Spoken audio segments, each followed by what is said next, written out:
Lijep pozdrav svima i dobrodošli u novi Geek Jackpot video. U današnjoj recenziji Casino slot igara govorit ćemo o igri pod imenom Aztec Gems.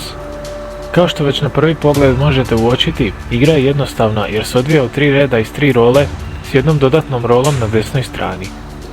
Ta dodatna rola na sebi sadrži množitelje i vrti se posebno. Kada i ako igrač dođe do nekog dobitka u klasičnoj vrtnji, taj će dobitak biti pomnožen s onim brojem na koji se zaustavi ta dodatna rola. Tu postoje neki zanimljivi i isplativi iznosi, tako da jedna klasična vrtnja u konačnici može ispasti jako isplativa. U igri postoji wild simbol, a njegova svrha je ista kao i u velikom broju drugih slot igara.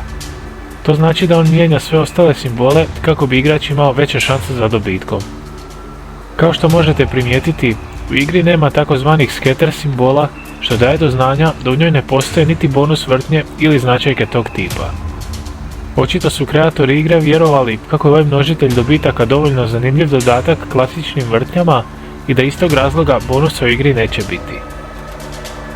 RTP ove igre mogao bi biti dobra kompenzacija za nedostatak bonus značajki jer iznosi odličnih 96,52%.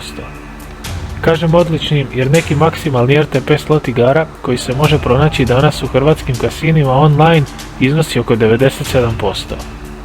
Stoga, ako vam je RTP jedna od glavnih značajki slot igara, vjerojatno biste trebali dati šansu ovom naslovu. Što se tiče recenzije igre Aztec Gems, to bi bilo to, a za još ovakvih i sličnih sadržaja vas pozivam da se besplatno pretplatite na naš kanal. Pozdrav do idućeg videa.